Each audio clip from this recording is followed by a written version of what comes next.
Hi, my name is Gibson, and I'm the co-owner and creator of the Personal Development School. This is your daily breakthrough video, and in this video, I want to talk to you about how an anxious, preoccupied attachment style individual responds and feels really when they're in a long-distance relationship or when they're being affected in their relationship by quarantine, isolation, some of these things that are going on now. So one thing I want to touch on is there's all this word about how there's going to be a second wave of all this stuff, and I just want to make sure that everybody's supported right now going into the fall time and preparing themselves and their subconscious mind and aware and has as many tools as possible just to help buffer them from anything that could sort of crop up, all these different things that could go on if we do go through a more intensive second wave of distance. And I'm not saying that I know in any way that that's going to be the case, because that's not, my field or my space, but obviously there's a lot of talk about that in different places, and the more prepared we can be, the better. So in this video, what I'm going to go through is actually something a little bit different than I've been doing in this series, where I'm going to talk to you specifically about how the anxious, preoccupied individual usually feels when they're affected by these things, long distance, quarantine, distance in the relationship at all, and what you can do and some strategies you can use, but from a different perspective, because there's usually an element of re-traumatization that's impacting the anxious, preoccupied individual a little bit more so on a regular basis than other attachment styles, which can lead to sort of being in this freeze state mode. And I'm going to talk about what that means. So stay tuned for that. Before I dive into it, we are doing a sale to support our community still. It's with you. All one word is the coupon code. You'll see a little button I'll put on the screen that you can click to access that. And our June courses are subconscious reprogramming. It's like a deep dive with over 20 different subconscious reprogramming tools that you can use on specific areas of your life, especially relationships, especially triggering patterns, your relationship to your needs, sort of breaking these things down. And then we're doing a conscious parenting course, which will also be a great opportunity to use as a reparenting course for wounded parts of your inner self, especially at the subconscious level, that you may or may not realize are there. So let's talk about this for a moment. So what I notice for anxious, preoccupied more than anybody else, and this tends to also be the same thing that happens to them when they go through a breakup, is they often feel really triggered by this disconnect. And a really interesting thing that happens to us as human beings is that when there's an inconsistency that takes place, so when there is, let's say the wound itself for the anxious, preoccupied is inconsistency that they experienced in childhood, when there's a reenactment of an old trauma or an old wound that's occurring repetitively, this actually puts people back into a state of being in the coping mechanism they developed to deal with the original time they were imprinted by that trauma. So what does that mean? Let's say in childhood, really loving parents, both worked a lot of inconsistency. Loved, you could soothe through them when they were there, but they were gone often, and you just felt like you were in a frozen state of waiting for them to come back, waiting for them to return.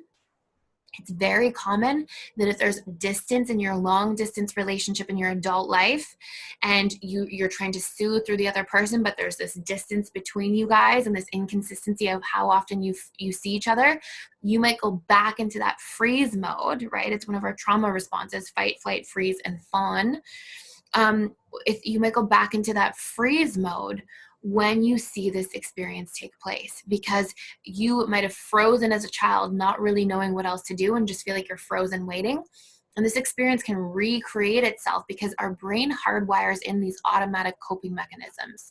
So if in childhood the only thing you knew how to do was freeze and sort of be in that emotionally frozen state, just waiting and sort of panicking and thinking about it, it's not uncommon that you experience that again. And again, this also applies to after a breakup for anxious, preoccupied. It's not uncommon that I see them go into a freeze state, and people will say things to me who are anxious, like, after I went through this serious breakup, I felt like I was frozen for about a year and a half. Or when I was in this long distance relationship, in between seeing the person, I just felt like I was frozen and I was just going through the motions in my life. While I was waiting to be able to see the person and have consistency. Or during this quarantine and isolation, I just feel like I'm frozen waiting to be able to reconnect with my partner again. And so I really want to raise awareness for this, because it's really tough to be in that state. And it's not just hurting the relationships in your life, it's hurting all the other 7 areas of your life that include relationships with friends and family members, right? And so it can impact your career, your finances, all these things. Because when we're in this frozen state, it's like we're on autopilot. It's like we're a little bit disconnected, even more so from being rooted in our bodies, in our sense of self, and being able to make consciously oriented decisions.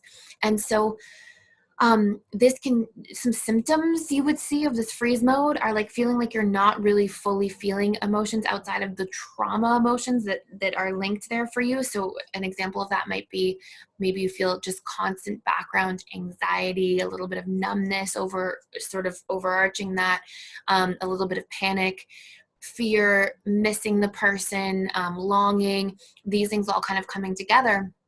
And I say trauma emotions because what that means is like the original emotions associated with the original traumatic imprint, right? So if you experience that in childhood and all those emotions came packaged together, your brain creates a little program around that. And that program is like the initial imprints, which are usually made up of basically thought and belief patterns or unmet needs. And then the conditioned responses, the emotions that come with that, and then the automatic behavioral coping mechanisms that then accompany that. So for example, the freeze mode, just behaving with a sense of being frozen, right? Some other symptoms you would see of things like this are not just that sort of freeze mode in and of itself, but those trauma emotions that accompany it, but also things like feeling like you're not fully in your body sometimes, feeling like you're not really taking other parts of your life seriously, lacking motivation or desire to focus on other areas of life, experiencing imbalance, experiencing autopilot sort of impulsive coping mechanisms. So maybe spending a bunch of money in random areas that don't really make sense, maybe like really having a heightened sense of neediness that comes up, and trying to sort of imprint on or cling to other people in your life when you don't have people around, even if you're not getting a lot out of those relationships, just trying to like insulate yourself with other people. So these are some of the things that I'm seeing right now from this quarantine. And these are the same sorts of patterns that I often see for an anxious preoccupied after they go through a breakup. And by the way, if you're going through a breakup, we have an amazing breakup course inside of the school that's very useful and touches on different attachment style patterns in there as well. So it's really important to be aware of this, because when you're not aware of it, you're identified with it. It's like you're going through this and you don't even realize. And without that awareness, if it's just all on autopilot, it's really difficult to find a leverage point for change.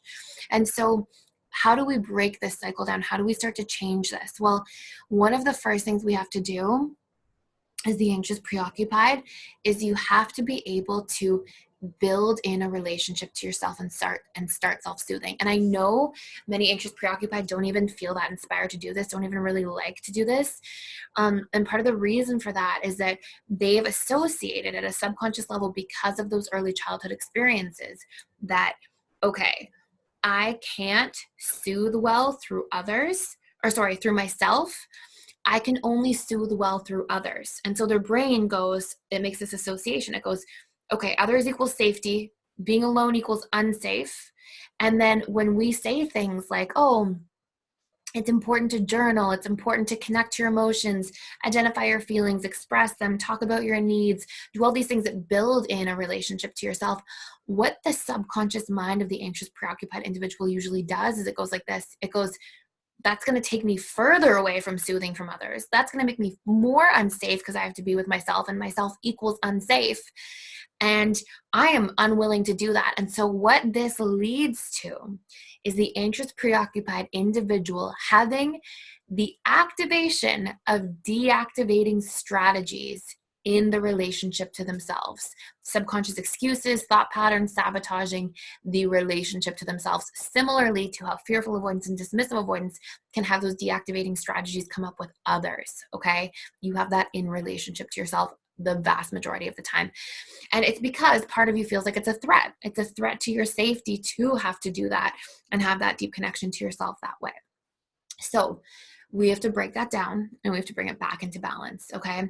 And sometimes I'll see the deactivating version of this as anxious preoccupied saying things like, oh, it's silly to journal. It's silly to do things by myself. It's silly to set boundaries. We don't really need boundaries if we're close enough to people. All these sort of like unconscious avoidance strategies from actually doing the work and showing up. And it is the only way that you're really going to be able to reprogram that to feel safe again, to feel like you're back in your body, to feel like you can meet your needs, you have empowerment and control, and to feel like you can then consciously make decisions as to how you want to show up in your romantic relationships, in how you want to show up in other relationships, and in all 7 areas of your life as a human being with conscious decision-making processes, instead of being in that re-traumatized state, going on autopilot, not really feeling like you're fully present and available and there, and then not being in full control of your life the way that you would like to be.